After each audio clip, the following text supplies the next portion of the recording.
بسم اللہ الرحمن الرحیم. سامعین اکرام السلام علیکم.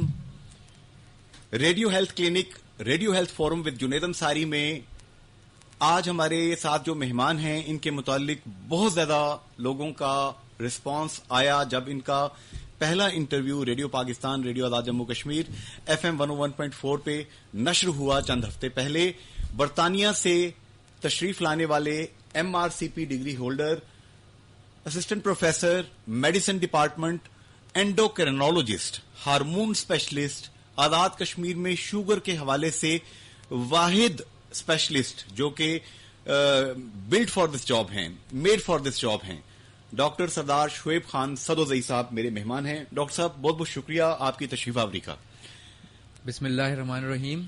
جنید انصاری صاحب آپ کو اور FM 101 میرپور کے توسط سے آپ کے تمام سامعین کو السلام علیکم. اچھا ڈاکٹر شعیب خان سدوزئی صاحب, میں ابھی دیکھ رہا تھا آپ کا PTV ورلڈ پہ, ظاہر ہے کہ PBC کا حصہ ہم بھی ہیں, PTV بھی ہے, سرکاری جو ہمارے نشریاتی ادارے ہیں, تو وہاں پہ آپ کا اومیکرون اسٹرین جو کہ ویریئنٹ ہے اس وقت جنوبی افریقہ میں ڈیٹیکٹ ہوئی اور پوری دنیا میں ایک کھلبلی مچ گئی ہے, اس پہ آپ کا بڑا علمی انگلش لینگویج میں انٹرویو تھا. میں چاہوں گا آزاد کشمیر کے وہ لوگ جو پہاڑوں پہ بیٹھے ہیں, جو میدانی علاقوں میں, ڈاکٹر شعیب خان سدوزئی صاحب ان کو بتائیں کہ یہ اومیکرون ویریئنٹ کیا ہے اور کتنا خطرناک ہے. جی بالکل انصاری صاحب, آپ کی انفارمیشن بالکل کریکٹ ہے. کورونا وائرس جو 2 سال پہلے دنیا میں پھیلا اور اس نے پوری دنیا میں ایک کھلبلی مچائی, وہ کسی حد تک کنٹرول ہو رہا تھا, لیکن سائنسدانوں نے جب اس نئے ویریئنٹ کو ساؤتھ افریقہ میں ڈیٹیکٹ کیا تو وہ پریشان ہو گئے.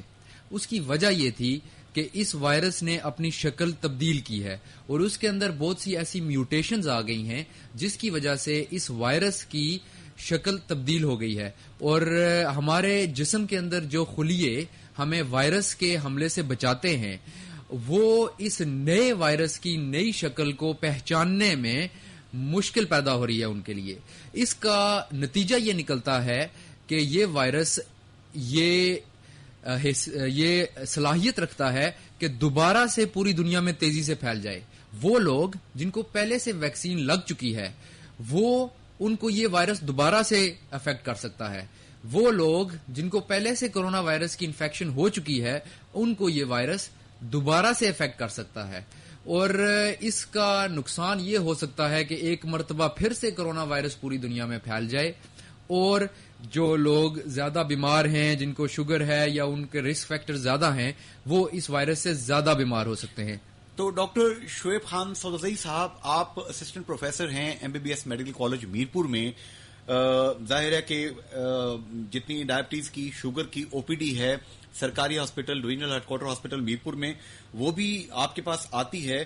یہ ایک لوگوں میں ایک کنسیپٹ ہے, ہم مختلف جگہوں پہ سوشل میڈیا کا دور ہے, لوگ کہتے ہیں کہ جو شوگر کے پیشنٹس ہیں, جو ایستھما کے پیشنٹس ہیں, جن کے پھیپھڑے کمپرومائزڈ ہیں, جن کو لیور ڈیزیز ہے یا دیگر کمپلیکیٹڈ جن کو پرابلمز ہیں, وہ تھوڑی زیادہ رسک پہ ہوتے ہیں کورونا کے. کیا یہ بات درست ہے؟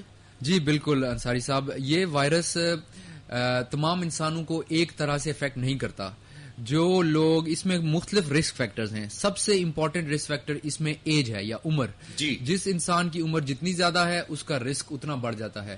اس کے بعد موٹاپا, آپ کے اندر جتنا موٹاپا ہے آپ کا رسک بڑھ جاتا ہے. اس کے بعد شوگر, اگر آپ کو شوگر کی بیماری ہے آپ کا رسک بڑھ جاتا ہے. اس کے بعد پھیپھڑوں کی بیماریاں, مثلا دمہ, COPD, سگریٹ پینے والے لوگ, ان لوگوں کا رسک بڑھ جاتا ہے.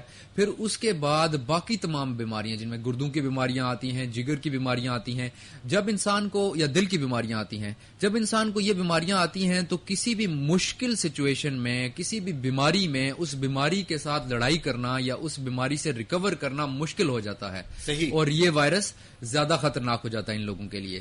جی سامعین, اس وقت ہمارے ساتھ assistant professor, medicine department, sugar specialist, diabetologist, Azad Kashmir کے واحد شوگر اسپیشلسٹ, جنہوں نے اینڈوکرینولوجی کے اندر برطانیہ سے MRCP کر رکھا ہے. یہ ڈگری کسی کے پاس بھی یہاں پہ نہیں ہے, بہت ینگ ہیں اور اپنے اہل وطن کی، اپنے بہن بھائیوں کی خدمت کرنے کے لیے یہ یہاں پہ divisional head quarter hospital Mirpur میں موجود ہیں.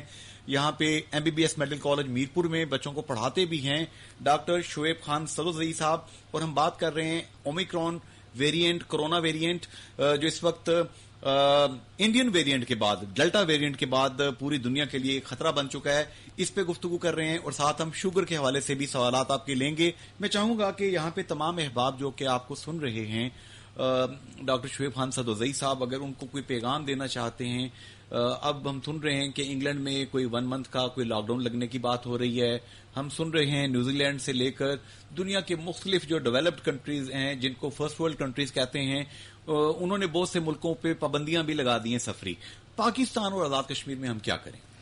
دیکھیں انصاری صاحب، یہ بہت ہی مشکل سوال ہے. اس میں ایک بیلنس رکھنے کی ضرورت ہے، کیونکہ ایک طرف یہ ہے کہ اگر آپ زندگی اسی طرح جاری رکھیں جیسے آپ پہلے جاری رکھی ہوئی تھی، اگر آپ اسی طرح ماسک نہیں پہنیں گے، آگے پیچھے جائیں گے، کام پہ بھی جائیں گے اور بازاروں میں بھی جائیں گے، شادیاں بھی کریں گے، تقریبات بھی کریں گے، تو اس میں پھر وائرس کے پھیلنے کے چانسز بڑھ جاتے ہیں. ٹھیک. اسی طرح اگر آپ فلائٹیں کھولی رکھیں گے تو باہر سے لوگوں کے آنے کا خطرہ ہے جو کہ وائرس کو پاکستان میں پھیلا سکتے ہیں. لیکن دوسری طرف اگر آپ فلائٹیں بند کر دیں گے، اگر آپ فیکٹریاں بند کر دیں گے، اگر آپ لوگوں کو ٹریول کرنے سے روکنا شروع ہو جائیں گے، اگر آپ تقریبات بند کر دیں گے، تو اس کے بہت سے نیگیٹو ایفیکٹس ہیں. مثلا عوام کی معیشت پہ، ان کے کام کرنے پہ، ان کی جو آمدنی ہے اس پہ اثر پڑے گا. اور پھر ہمارا ملک اس میں اتنے غریب دہاڑی دار لوگ ہیں کہ ان کی زندگیاں مشکل ہو جائیں گی. بالکل. تو یہ ایک بیلنس برقرار رکھنا مشکل ہے. اور میں یہ کہنا چاہوں گا یہاں پہ کہ ہماری حکومت نے ابھی تک پچھلے 2 سالوں میں اس بیلنس کو قدرے اچھے طریقے سے مینٹین رکھا ہے. اگر ہم اپنا موازنہ کر لیں ہندوستان کے ساتھ تو آپ دیکھیے کہ وہاں پر اتنا سخت ترین لاک ڈاؤن لگایا گیا اور اس کے بعد اتنی بڑی جو ہے وہ ایک ہیومن سفرنگ دیکھی گئی کہ اس میں اگر اس کو لاک ڈاؤن نہ لگایا جاتا تو کرونا وائرس اتنی تباہی نہ پھیلاتا جتنی اس لاک ڈاؤن نے پھیلائی. اور بلکہ اس لاک ڈاؤن کی وجہ سے کرونا وائرس بھی نہیں رک سکا اور بعد میں کرونا وائرس بھی پھیل گیا. تو پاکستان میں اس کے برعکس ہم نے وہ بیلنس ٹھیک رکھا اور کرونا وائرس بھی اس طرح سے کنٹرول رہا. اتنا زیادہ ہمارے ہسپتال جو ہے وہ بھرے نہیں جتنے وہاں بھر گئے اور ہماری معیشت بھی کسی قدر چلتی رہی. اسی طرح آگے بھی میں یہ کہنا چاہوں گا کہ جس طرح ہماری حکومت فیصلے کرتی ہے، ہماری حکومت جس طرح سے لائحہ عمل طے کرتی ہے، اس پہ نظر رکھی جائے اور اس کو فالو کیا جائے.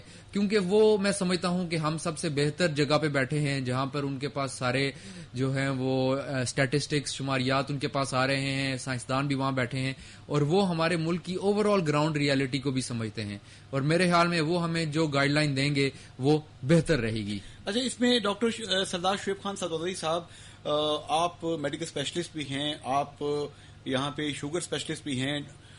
اس وقت میرپور میں ابھی تک کی اسٹیٹسٹکس کیا ہیں؟ کیونکہ اگر جنوبی افریقہ کو اور 7 ملکوں کو بین کیا گیا لیکن اس کے باوجود ہم سن رہے ہیں کہ مختلف کنٹریز تک یہ اومیکرون اسٹرین پہنچ چکی ہے. تو ہمارے ظاہر ہے کہ اوورسیز ہمارے بہن بھائی 1.15 کروڑ کے قریب پاکستانی ہیں جو پوری دنیا میں محنت مزدوری کرتے ہیں، ڈاکٹرز ہیں، انجینئرز ہیں، دیگر بڑے بڑے پروفیشنلز ہیں. تو اب اگر یہاں پہ خدا نہ خواستہ پہنچتا ہے کوئی پیشنٹ تو آپ کی ڈرل پھر کیا ہوگی اس کی؟ دیکھیں، یہ ایک اومیکرون تھوڑا سا مختلف ہے کرونا وائرس. پہلے یہ ہوتا تھا کہ کرونا وائرس کسی کو ہو گیا تو آپ ایک ٹیسٹ کرتے تھے اس کا، جو PCR ٹیسٹ، اور اس سے آپ کو پتا چل جاتا تھا کہ اس کو کرونا وائرس ہے. لیکن اومیکرون اس لحاظ سے مختلف ہے کہ آپ کرونا وائرس کا ٹیسٹ کر کے اگر کسی کو دیکھیں گے کہ اس کو کرونا وائرس ہے تو اس کا مطلب یہ نہیں کہ اس کو اومیکرون ہے. اس کی اومیکرون کو ڈیٹیکٹ کرنے کے لیے ایک اور ٹیسٹ کرنا پڑے گا جو زیادہ مہنگا، زیادہ مشکل اور اس میں ٹائم بھی زیادہ لگتا ہے اور پاکستان میں وہ ٹیسٹ کرنے کی صلاحیت اتنی زیادہ موجود نہیں ہے. اچھا. تو اس میں تھوڑی سی کمپلیکیشن اور پیچیدگی آ جاتی ہے کہ ہم کس طرح سے یہ دیکھیں گے کہ اومیکرون ہے. اس میں یہ ہے کہ جو مثلا مختلف ممالک ہیں جہاں پہ اومیکرون زیادہ پھیلا ہوا ہے، وہاں سے جو ابھی فی الحال آ رہی ہیں فلائٹس ان کو بلاک کر دیا گیا ہے. اس کے علاوہ اگر کسی اور ملک سے آتے ہیں مریض تو اس میں ایک ہائی انڈیکس آف سسپیشن رکھنا ہوگا اور ان کو پھر وہ جو پیچیدہ ٹیسٹ ہے اور لمبا ٹیسٹ ہے وہ کرنا ہوگا اس میں سے گنے چنے لوگوں پہ, تاکہ پتہ چلے کہ اومیکرون ہے یا نہیں, اور اس کے بعد اس کے مطابق لائحہ عمل طے کرنا ہوگا. تو اس میں یقیناً ظاہر ہے کہ این سی او سی کام کر رہی ہے. عمران خان صاحب جو ہیں وزیر اعظم پاکستان نے, انہوں نے پچھلی دفعہ بھی جب جتنے فرسٹ سیکنڈ تھرڈ جتنی ویوز آئی ہیں کورونا کی, اس میں عام انسان دہاڑی دار مزدوروں کا بھی انہوں نے بڑا خیال رکھنے کی کوشش کی. سمارٹ لاک ڈاؤن کر دیں, کسی طرح لوگوں کا گھر کا معیشت کا پہیہ اور گھر کا جو چولہا جلتا رہے. تو اب اگر اومیکرون آتا ہے تو اومیکرون کے پھیلنے کا بھی موڈ وہی ہے جو کہ پہلے کورونا کا تھا. جی, اس میں ایک چیز سمجھنے کی ضرورت ہے کہ اومیکرون پچھلے کورونا وائرس سے تیزی سے پھیلنے کی صلاحیت رکھتا ہے. اچھا, پچھلے جو ڈیلٹا ویریئنٹ تھا یا پہلا جو ویریئنٹ تھا جو چائنا سے ووہان سے شروع ہوا, وہ ایک انسان سے 2 لوگوں کو لگتا تھا. ٹھیک. ڈیلٹا ویریئنٹ ایک انسان سے 8 لوگوں کو لگتا تھا. اچھا. اور یہ اومیکرون ابھی تک سائنسدانوں کی نظر میں یہ کم از کم ایک بندے سے 12 بندوں کو اور یہ اپ ٹو 15 یا 20 لوگوں کو بھی لگ سکتا ہے. مائی گڈنس, 2 سے بعد 20 پہ چلی گئی, 10 ٹائمز. تو اس کی ٹرانسمیسیبلٹی یا پھیلنے کی صلاحیت بہت زیادہ ہے. تو یہ جب اگر آیا تو تیزی سے پھیلے گا. اب یہاں یہ ایک پازیٹو بات کہنے کی بھی ضرورت ہے کہ پاکستان کی عوام کسی قدر خوش قسمت ہے. ایک تو یہ کہ ہمارے ہاں لوگوں کی عمر قدرے کم ہے. مثلاً یہاں جو اوسط عمر ہے پاکستان میں, یہ انگلینڈ کی اوسط عمر سے 20 سال کم ہے. یعنی بہت بڑا فرق ہے. اور آپ جانتے ہیں کہ ینگ لوگوں میں یہ وائرس کم نقصان کرتا ہے. اس کے بعد یہ کہ ہماری پاکستان میں قوی امکان ہے کہ بہت بڑی عوام کو آلریڈی کورونا وائرس اور ڈیلٹا ویریئنٹ پھیل چکا ہے. ٹھیک. اس کا یہ فائدہ ہے کہ یہاں پہ پہلے سے لوگوں کے پاس امیونٹی ہے, ڈیولپ ہو چکی ہوگی, ہرڈ امیونٹی کسی حد تک ہے. اچھا. اور اس کا فائدہ یہ ہے کہ زیادہ خطرناک قسم کی کورونا وائرس کی بیماری ان کو لگنے کے چانسز کم ہو جائیں گے. ٹھیک. اس کے بعد یہ کہ ہمارے پاکستان میں لوگ زیادہ باہر رہتے ہیں, تقریبات بھی زیادہ باہر ہوتی ہیں, اور کورونا وائرس زیادہ اندر پھیلتا ہے کمروں کے اندر. ہمارے ہاں کھڑکیاں زیادہ ہوتی ہیں. جی. حالانکہ باہر کے ممالک میں زیادہ تنگ چھوٹے گھر ہوتے ہیں, کھڑکیاں بند ہوتی ہیں, سردی زیادہ ہوتی ہے, تو لوگ اندر رہتے ہیں. تو باہر رہنے کی وجہ سے بھی کورونا وائرس کے پھیلنے کی جو چانسز ہیں کم ہو جاتے ہیں. اچھا. تو یہ چند ایسی چیزیں ہیں جو پاکستان کے لیے بہتر ہیں. صحیح. تو آپ یہ سمجھ رہے ہیں کہ کچھ چیزیں یہ ہمارے پلس پوائنٹس ہیں جو کہ اللہ پاک کی مہربانی سے ہمیں بچا رہے ہیں. ویسے سوال میں لیتا ہوں, بڑے بڑے دلچسپ قسم کے سوال بھی آ رہے ہیں. ویسے آپس کی بات ہے ڈاکٹر صاحب, یہ جتنی ویوز پہلے آئی ہیں پاکستان میں, کشمیر میں, اللہ کی مہربانی زیادہ شامل حال رہی ہے, ہم بچ گئے ہیں جو. بالکل انصاری صاحب, میں ایک ڈاکٹر ہونے کے ناطے کسی حد تک جو سائنسی مقالے آتے ہیں یا جو ریسرچ ہوتی ہے اس کو دیکھتا رہتا ہوں, اور یہ میں نے کئی جگہ پڑھا, بہت سے سائنسدان اس بات کو ایکسپلین کرنے سے قاصر ہیں کہ کیسے انڈیا جیسے ملک میں اتنی تیزی سے وائرس پھیلا, اور پاکستان جہاں ویسے ہی لوگ ہیں, ویسے ہی غربت ہے, ویسی ہی عمر ہے لوگوں کی, اور وہاں اتنی تیزی سے نہیں پھیلا. اور یقیناً یہ بات ماننی ہوگی کہ پاکستان پر اللہ کا کچھ خاص کرم رہا ہے, اور دعا رہے گی کہ یہی کرم آگے بھی رہے. آمین آمین ثم آمین. ڈاکٹر صاحب بڑی خوبصورت آپ نے بات کہی. ہم ایمان رکھتے ہیں باوجود اس کے کہ ہم بہت گناہ گار ہیں, باوجود اس کے کہ ہم نے بہت غلطیاں کی, باوجود اس کے کہ ہم نے کلمے کے نام پہ لا الہ الا اللہ محمد رسول اللہ کے نام پر یہ ملک قائم کرنے کے بعد وہ کچھ نہیں کیا جو اللہ سے ہم نے وعدہ کیا تھا کہ یا اللہ ہمیں زمین کا ایک ٹکڑا دے جہاں پر ہم تیرے دین کے مطابق یہاں پہ معاشرہ قائم کریں گے. ہم سے غلطیاں ہوئیں لیکن اللہ پاک اب بھی ہم پہ بڑا مہربان ہے. کیوں ڈاکٹر صاحب؟ جی بالکل ایسے ہے. اس بات کو بالکل ماننا ہوگا, اور یہ کرونا وائرس کی وبا ایک کھلا ثبوت ہے اس امر کا. جی میں چاہوں گا کہ آپ سوالات بھی شامل کروں. جی رفتار حسین صاحب ہیں جی, ڈڈیال میں آپ کا پروگرام سن رہے ہیں. ڈاکٹر سردار شعیب خان صدوزئی صاحب ہمارے ڈڈیال کے میکسیمم لوگ جو ہیں وہ برطانیہ میں رہتے ہیں. برطانیہ میں یہ پہنچا ہے کہ نہیں پہنچا؟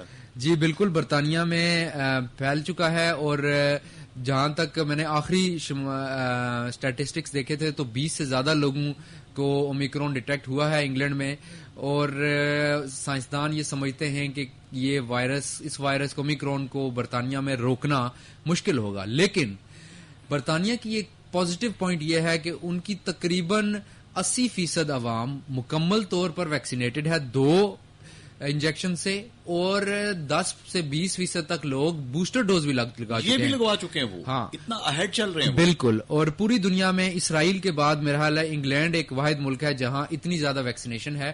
اور اس کے بعد یہ کہ ابھی میں بورس جانسن صاحب جو برطانیہ کے وزیر اعظم ہیں ان کا پریس کانفرنس سن رہا تھا، اور انہوں نے ایک زبردست پروگرام بنایا ہے جس میں وہ بوسٹر ڈوز لگوائیں گے تمام عوام کو کرسمس سے پہلے. اور 25 دسمبر سے پہلے پوری عوام کو بوسٹر لگوا دیں گے. جی جو ایلیجبل ہیں، یعنی وہ ایڈلٹس اس کیٹیگری میں فال کرتے ہیں. جی بالکل.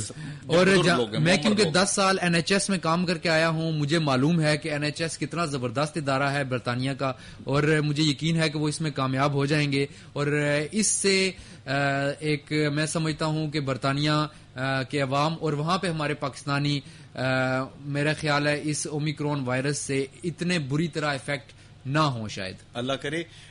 اسی سے ریلیونٹ ایک اور سوال یہ بھی ڈڈیال سے آیا جی. فیصل صاحب ہیں، کہہ رہے ہیں ڈاکٹر شعیب خان صاحب السلام علیکم. اسلام دیا جی انہوں نے آپ کو. کہہ رہے ہیں ڈاکٹر صاحب یہ پوچھنا ہے کہ ہم نے دیکھا ہے کہ برطانیہ میں جب یہ ویو سیکنڈ اور تھرڈ پھیلی تھی تو ہمارے پاکستان کشمیر کے اور رنگدار جو نسلوں کے لوگ ہیں ان میں اموات کی شرح زیادہ تھی. کیا اب بھی یہی ٹرینڈ ہے وہاں پہ؟ فیصل صاحب وعلیکم السلام. آپ نے ایک بالکل صحیح بات کی ہے. یہ بات ریسرچ سے ثابت شدہ ہے کہ جو افریقن اور ایشین لوگ ہیں ان میں کرونا وائرس کا رسک زیادہ ہے اور اموات بھی زیادہ ہوتی ہیں. اس کی وجہ کیا ہے؟ سائنسدان یہ سمجھتے ہیں کہ جو ذیابیطس اور موٹاپا وہ ایشین اور افریقن لوگوں میں زیادہ ہوتا ہے، اور اس وجہ سے ان لوگوں کا رسک بھی زیادہ ہے. بالکل صحیح جی. اسی طرح جی آسیہ بی بی ہیں سیکٹر B4 سے، کہہ رہی ہیں بیٹا السلام علیکم. اس وقت برطانیہ میں میری بہن ان کو شوگر ہے اور 25-26 سال سے شوگر ہے اور کافی زیادہ وہ خوف زدہ ہیں. سنا ہے کہ خوف سے بھی کرونا اثر کرتا ہے زیادہ کچھ. محترم آسیہ صاحبہ وعلیکم السلام. خوف سے کرونا بالکل ہوتا ہے کچھ. دیکھیں خوف کسی بھی طرح کا ہو تو وہ آپ کی صحت کے لیے اچھا نہیں ہے، آپ کے ذہن کے لیے، آپ کی پرسنالٹی کے لیے، آپ کی اوور آل جو ڈے ٹو ڈے لائف ہے اس کے لیے کوئی بھی خوف اچھا نہیں ہے. لیکن یہ کہنا کہ خوف کی وجہ سے کرونا ہو جائے گا ایسا نہیں ہے. نہیں، ان کا کوشچن کا اینگل یہ ہے شاید جو میں صحیح کہہ نہیں پایا کہ خوف سے سنا ہے کہ امیونٹی دب جاتی ہے تو انسان کو ذرا حوصلے کے ساتھ. جی بالکل ایسے ہے. خوف سے یقیناً جو آپ کی امیونٹی ہے وہ کم ہو جاتی ہے. یہ بات خوف اور کسی بھی قسم کا ذہنی دباؤ اسٹریس اس سے امیونٹی کم ہو جاتی ہے. بالکل زبردست جواب جی. پراپر ورڈ یہ ہے ڈاکٹر شعیب خان صدوزئی صاحب نے کہا اسٹریس کسی بھی نوعیت کا آپ لیں گے تو جناب آپ کی زندگی بھی خراب ہوگی اور امیونٹی کے اوپر بھی اثر پڑے گا. اسی طرح جناب معاذ صاحب ہیں جی کلیال سے سلام دے رہے ہیں. کہہ رہے ہیں جی پروگرام سن رہا ہوں ڈاکٹر صاحب کی بڑی مہربانی. ڈاکٹر صاحب آپ کس دن اسپتال میں اویلیبل ہوتے ہیں؟ میں نے اپنے والد صاحب کی شوگر آپ کو چیک کرانی ہے. ان کو 11 سال سے شوگر ہے اور اب ان کو جو ہے دیگر مسائل بھی پیدا ہو رہے ہیں. کس طرح میں آپ کو چیک کراؤں؟ معاذ صاحب وعلیکم السلام. بالکل آپ اور باقی تمام سننے والوں کو بتا دوں کہ divisional head quarter teaching hospital Mirpur Azad Kashmir میں بدھ اور جمعے والے دن آفس آورز میں میری OPD ہوتی ہے. آپ پلیز تشریف لائیے. اگر آپ کو شوگر ہے یا انڈوکرینالوجی کا کوئی اور مرض ہے تو انشاءاللہ آپ کا معائنہ وہاں کیا جائے گا. بالکل صحیح جی. یہ جناب انہوں نے بتا دیا. اچھا ایک بڑا اسٹریٹ کوسچن آیا ہے. لیلا بی بی ہیں یا لائلہ بی بی ہیں، انہوں نے چکسواری سے سفر کر رہے ہیں جی. اسلام ڈاکٹر صاحب یہ بتا دیں کہ اگر شوگر کنٹرولڈ ہے تو کیا اس کے باوجود بھی کوئی کمپلیکیشن پیدا ہو سکتی ہیں؟ لیلا بی بی وعلیکم السلام. دیکھیں کیا کمپلیکیشن پیدا ہو سکتی ہے، یہ اس سوال کا جواب نہ میں دینا ناممکن ہے. ہاں رسک کم ہو جائے گا، جتنی آپ کی شوگر کنٹرول ہے کمپلیکیشنز کا رسک کم سے کم ہے. جتنی آپ کی شوگر انکنٹرولڈ ہے اتنا زیادہ آپ کا رسک بڑھ جائے گا. تو رسک کو زیرو کبھی نہیں کیا جا سکتا. جیسے آپ گاڑی چلاتے ہیں تو آپ کہیں گے کہ اگر سیٹ بیلٹ باندھ دیں گے، صحیح طریقے سے گاڑی چلائیں گے اور آگے پیچھے دیکھ کے گاڑی چلائیں گے تو ایکسیڈنٹ کے چانسز کم ہیں، لیکن 0% چانس ایکسیڈنٹ کا کبھی بھی نہیں ہوگا. اسی طرح جب آپ کو شوگر ہو جاتی ہے تو کوئی بھی کمپلیکیشن ہونے کا رسک تھوڑا بہت ہوتا ہے، لیکن اگر آپ کنٹرول کریں گے تو وہ رسک کم سے کم ہوگا اور زیادہ سے زیادہ وقت کے بعد کوئی کمپلیکیشن ہو سکتی ہے. گویا ہم رسک کو زیرو نہیں کر سکتے. کہتے ہیں نا شتر بے مہار، وہ جو کسی بھی کھیت میں گھس سکتا ہے، گھوڑا ہو یا اونٹ ہو، اگر آپ اس کی باغیں چھوڑ دیں گے ڈھیلی تو وہ کوئی بھی گڑبڑ کر سکتا ہے. لیکن کنٹرول ہونے کے باوجود ڈاکٹر صاحب اس کا کیا طریقہ کار ہے؟ کتنے عرصے بعد چیک اپ اور ٹیسٹ کروانے چاہیے اور کون کون سے کروانے چاہیے؟ دیکھیں اس میں جو گائیڈ لائنز ہیں وہ یہ ہیں کہ آپ نے سال میں کم از کم ایک دفعہ اپنے معالج کے پاس جانا ہے، اپنے گردوں کا ٹیسٹ کرانا ہے، اپنے جگر کا ٹیسٹ کرانا ہے، اپنی شوگر چیک کرانی ہے کہ آپ کی شوگر کنٹرولڈ ہے یا نہیں. آپ نے اپنی آنکھوں کا علاج، آنکھوں کا معائنہ کرانا ہے کہ شوگر نے کہیں آپ کی آنکھوں پر کوئی غلط اثر تو نہیں ڈال دیا. اور یہ سارے چیک اپ کم از کم سال میں ایک دفعہ. لیکن اگر آپ کی شوگر کنٹرول نہیں ہے تو یہ پھر آپ زیادہ آپ جائیں گے اپنے ڈاکٹر کے پاس اور تب تک جائیں گے جب تک آپ کی شوگر کنٹرول نہ ہو جائے، اس بریکٹ میں نہیں آ جاتی. بالکل. اچھا ایک ڈائبیٹک پیشنٹ ہے، مثال کے طور پہ ڈاکٹر صاحب میں ایک کیس رکھتا ہوں آپ کے سامنے، 40 سال سے اوپر اس کی ایج ہو گئی ہے، ٹھیک ہے جی، اور وہ اسموکنگ بھی کرتے ہیں صاحب، اور وہ صاحب جو ہیں جناب ساتھ تھوڑا بہت ان کی بلڈ پریشر بھی اوپر نیچے گیا ہوا ہے. تو ان کی شوگر جو ہے فاسٹنگ کتنی ہونی چاہیے اور رینڈم کتنی ہونی چاہیے؟ فاسٹنگ یعنی کہ صبح کھائے پیے بغیر، اور رینڈم پبلک کی کنزمپشن کے لیے یعنی جب کھانا کھایا ہوا ہے. جی بالکل. جو 40 سال کا انسان ہے اس کی عمر ابھی کم ہے، اس نے ابھی انشاءاللہ 10 15 20 30 40 سال زندہ رہنا ہے، ہیلدی ایئرز گزارنے ہیں. تو اس کی شوگر ٹائٹ کنٹرول کرنا انتہائی ضروری ہے. ورنہ اگر آپ اس کی شوگر کنٹرول نہیں کریں گے تو 10 سال بعد، 15 سال بعد، 20 سال بعد اس کے گردے، اس کی آنکھیں، اس کا دل، اس کے پاؤں کمزور ہو جائیں گے. تو ایسے انسان کے لیے ضروری ہے کہ اس کی فاسٹنگ شوگر 70 سے لے کے، جو پاکستان کی یونٹ ہیں، 70 سے لے کے 110 115 کے درمیان رہے صبح ناشتے سے پہلے، اور شام کے ٹائم یا دن کے ٹائم 70 سے لے کے 140 کے درمیان رہے، اور زیادہ بہتر ہے کہ 120 کے درمیان رہے. اور اس میں ہاں اگر کسی کی عمر زیادہ ہو گئی ہے، 70 80 سال ہو گئی ہے اور آلریڈی ان کو بہت سی بیماریاں ہیں، چلنے پھرنے میں دشواری ہے، کچھ کسی حد تک یادداشت بھی کمزور ہو گئی ہے، تو ایسے لوگوں میں ہماری کوشش ہوتی ہے کہ بہت ٹائٹ شوگر کنٹرول نہ کی جائے، کیونکہ شوگر لو ہونے کا خطرہ بھی ہوتا ہے. اور ایسے لوگوں میں ہم تھوڑا بہت شوگر کو لیکس کرتے ہیں، لیکن جو ینگ لوگ ہیں ان میں شوگر بہت صحیح طریقے سے کنٹرول کرنا انتہائی ضروری ہے. اچھا ایک بڑا عجیب و غریب سا سوال یہاں پہ آ گیا. عثمان صاحب ہیں، اس وقت کاکڑا ٹاؤن سے ہی آ رہے ہیں میرپور کی طرف، کہہ رہے ہیں ڈاکٹر سردار شعیب خان صدرزئی صاحب ایک سوال ہے، مائنڈ نہ کیجیے گا. مائنڈ نہیں کرتے. وہ سوال یہ ہے کہ موٹاپے کی وجہ سے شوگر ہوتی ہے یا شوگر کی وجہ سے موٹاپا ہوتا ہے؟ جی عثمان صاحب، موٹاپے کی وجہ سے شوگر ہوتی ہے. شوگر ویسے دو قسم کی ہوتی ہے، ایک جو بچوں میں ہوتی ہے ٹائپ 1 ڈائبٹیز، اس کا تعلق موٹاپے سے نہیں ہے. یہ وہی بیماری جو وسیم اکرم کو بھی ہوئی تھی، جینیٹک وراثتی آ جاتی ہے، اللہ جانے. جی یہ مختلف قسم کی شوگر ہے. لیکن جو 90% لوگوں کو شوگر ہوتی ہے وہ عمر کے ایک لیٹر عرصے میں ہوتی ہے اور موٹاپے سے ہوتی ہے. تو شوگر موٹاپے کی وجہ سے ہوتی ہے. صحیح. لیکن کیا ایسا بھی ہوتا ہے کہ ایک تھن اینڈ لین آدمی ہے، اس کو شوگر ہو گئی اور پھر وہ شوگر کی دوائیاں کھانا شروع ہو گیا؟ یہ جو اینگل جو انہوں نے پوچھا ہے نا، کہ لوگ یہ بھی کہتے ہیں دیکھیں جی وہ میں نے میرے فلاں عزیز نے دوائی کھانا شروع کی، دوائی کی وجہ سے میں موٹا ہو گیا. جی اس میں یہ ہے کہ جو دو باتیں ہیں. پہلی بات یہ کہ ہمارے معاشرے میں تھن اور لین کا جو تصور ہے وہ غلط ہے. ہم جس انسان کو تھن اور لین سمجھتے ہیں وہ شاید اصل میں تھن اور لین نہ ہو، کیونکہ ہمارے معاشرے میں زیادہ تر لوگ موٹاپے کا شکار ہو چکے ہیں. تو جو بندہ تھن ہوتا ہے ہم اس کو یا تو کمزور سمجھتے ہیں، یا اس کو کوئی بیماری ہے، یا اس کے پاس کھانے پینے کے پیسے نہیں ہیں. لیکن جو سائنسی اعتبار سے اگر آپ کی ویسٹ 34 سے زیادہ ہے تو اور آپ کی اگر ہائٹ 6 فٹ سے کم ہے تو آپ موٹاپے کی طرف جا رہے ہیں. آپ اس کے کونے پہ کھڑے کنارے پہ بالکل. اور اس ہماری عام عوام جب اس کو دیکھے گی تو وہ اس کو تھن اور لین سمجھے گی, لیکن اصل میں وہ بندہ اس میں موٹاپا ہے, اس میں چربی ہے جس کی وجہ سے اس کو شوگر ہو گئی. اور دوسری بات وہی ہے کہ بہت 10% لوگوں کو شوگر جو ہوتی ہے وہ ٹائپ 1 ڈائبٹیز ہوتی ہے, اس میں موٹا یا پتلا ہونے کا کوئی اس سے تعلق نہیں ہے. اچھا, یعنی کہ ٹائپ 1 میں موٹے پتلے کا تعلق نہیں ہے. ایک سوال یہاں پہ یہ بھی آیا جناب, اس وقت یہ پلندری سے میں سفر کرتے ہوئے اس وقت یہ پروگرام سن رہا ہوں. ڈاکٹر سردار شعیب خان صدوزئی صاحب, میرا نام شمس خان ہے. ڈاکٹر صاحب کیا آپ پلندری میں بھی سنا ہے کہ ٹائم دیتے ہیں, بتا دیں کس دن آپ آتے ہیں, آپ پلندری میں جاتے ہیں آپ ڈاکٹر صاحب؟ جی بالکل, میں پلندری میں مہینے میں 1 مرتبہ جاتا ہوں اور وہاں پر مفت معائنہ کرتا ہوں شوگر. کس جگہ بیٹھتے ہیں وہاں پہ؟ وہاں پر یونائٹڈ میڈیکل سٹور کے سامنے میرا کلینک ہوتا ہے آفس آورز میں. عام طور پہ ہفتے کا دن ہوتا ہے اور اس کا اعلان میں اپنے عام طور پہ فیس بک پر کر دیتا ہوں.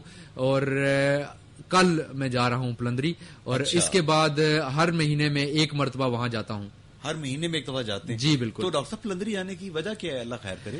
میرا تعلق بڑا مشکل پہاڑی علاقہ ہے, راستے میں سنیا ہے وہ انہی پتھروں پہ چل کر اگر آ سکو تو آؤ, میرے گھر کے راستے میں کوئی کہکشان نہیں ہے. پلندری تو بڑا پہاڑی علاقہ ہے, آپ کا کیا تعلق ہے وہاں سے؟ جی میرا تعلق پلندری کے ایک گاؤں پنتھل سے ہے. اچھا, آپ پنتھل پلندری کے رہنے والے ہیں؟ جی بالکل, اور میرے بہت بڑا خاندان ہے وہاں, اور میں وہاں بہت آتا جاتا رہا عید پہ, شادیوں پہ, اور وہاں پہ بہت اچھے تعلقات ہیں. اور میں اس لیے چاہتا ہوں کہ میرا رشتہ پلندری اور پنتھل کے ساتھ جڑا رہے, اور یہ ایک بہانہ ہے اس تعلق کو جوڑے رکھنے کا. سبحان اللہ. یہ جناب شمس بھائی, شمس خان صاحب, یہ آپ کے سوال کا جواب مل گیا جناب. ڈاکٹر صاحب کل آ رہے ہیں, ہفتے کے دن یونائٹڈ میڈیکل سٹور کے سامنے ڈاکٹر صاحب کلینک کرتے ہیں, اور مزے کی بات ہے بالکل مفت کرتے ہیں. ڈاکٹر صاحب اس کا اجر تو اللہ پاک آپ کو دے گا, مفت تو کافی مشکل کام ہے یہ تو. چلیں اللہ سے دعا ہے کہ ہمارا قبول فرمائے اور توفیق دے کہ اس کو جاری رکھا جائے. آمین آمین, اللہ کرے آپ اس کو کنٹینیو کر سکیں. زبیر صاحب ہیں جی, انہوں نے کلیال سے سلام دیا, آپ کو کہہ رہے ہیں ڈاکٹر سردار شعیب خان صدوزئی صاحب بڑی مہربانی, آپ بڑی مفید گفتگو فرما رہے ہیں. ڈاکٹر صاحب یہ بتائیں کہ جو بندہ شوگر کا اور ساتھ بلڈ پریشر کا مریض ہے, اس کو خوراک کیا کرنی چاہیے اور ورزش کتنی کرنی چاہیے روزانہ؟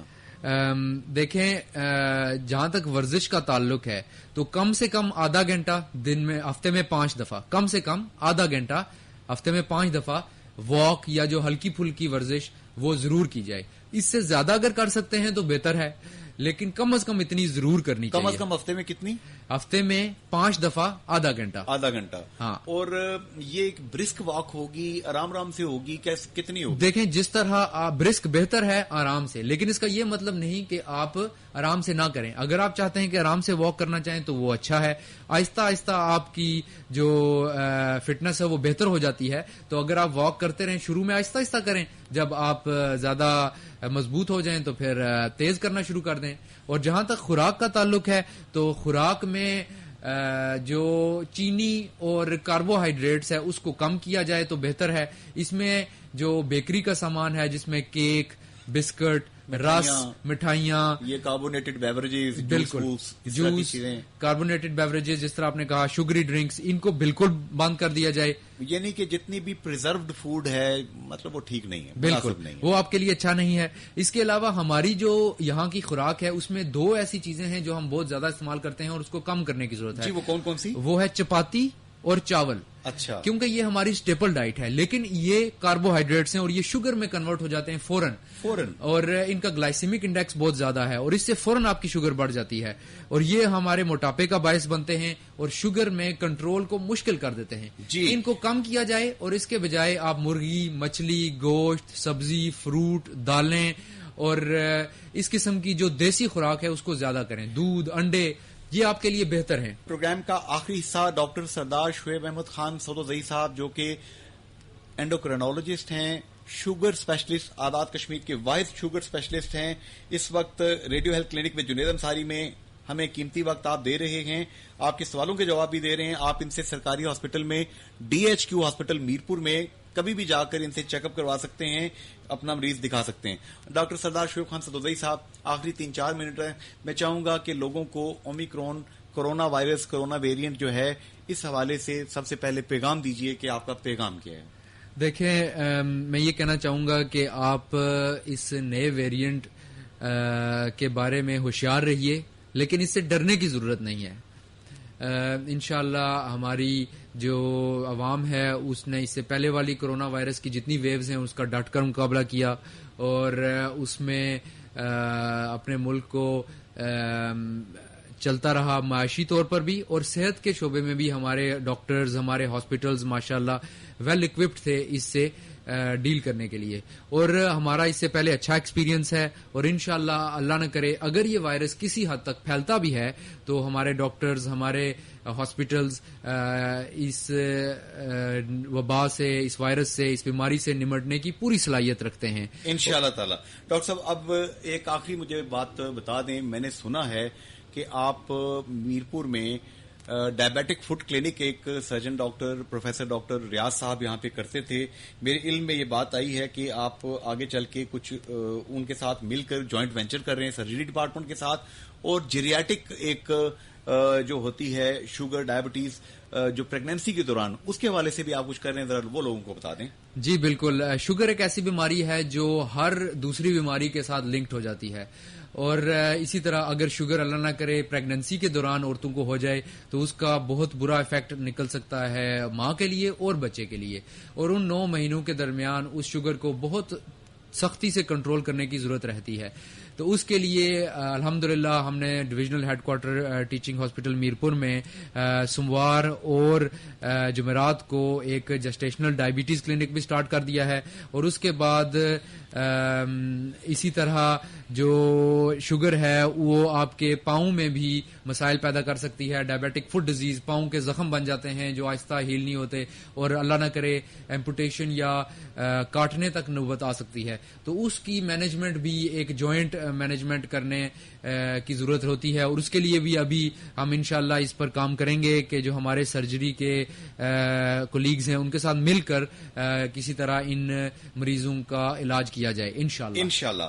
آج کے اس پروگرام سے اس پازیٹیو ہوپ کے ساتھ اجازت چاہتے ہیں کہ ڈاکٹر سردار شعیب خان سدوزئی جو کہ اسسٹنٹ پروفیسر ہیں محترمہ بے نظیر بھٹو شہید میڈیکل کالج میرپور میں, اور آپ یہاں پہ سرکاری ہاسپٹل میں سروسز دیتے ہیں, یہاں پہ پیشنٹس کو دیکھتے ہیں, شوگر کو مینج کرتے ہیں, میڈیسن ڈپارٹمنٹ کا حصہ ہیں, اور اب گائنی اور سرجری ڈپارٹمنٹ کے ساتھ مل کر بھی شوگر کی جو کمپلیکیشنز ہیں ان کو کنٹرول کرنے کی کوشش کر رہے ہیں.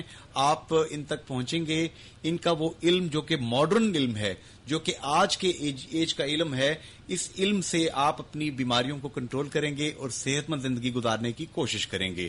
اللہ پاک ان کی عمر میں, صحت میں, رزق میں برکت دے, اور اللہ پاک ان کو فیض کا سبب بنائے عام انسانوں کے لیے. آمین. ڈاکٹر صاحب بہت بہت شکریہ آپ کی تشریف آوری کا. بہت شکریہ انصاری صاحب مجھے مدعو کرنے کے لیے. بڑی مہربانی. فی امان اللہ. اللہ حافظ اینڈ گڈ بائے.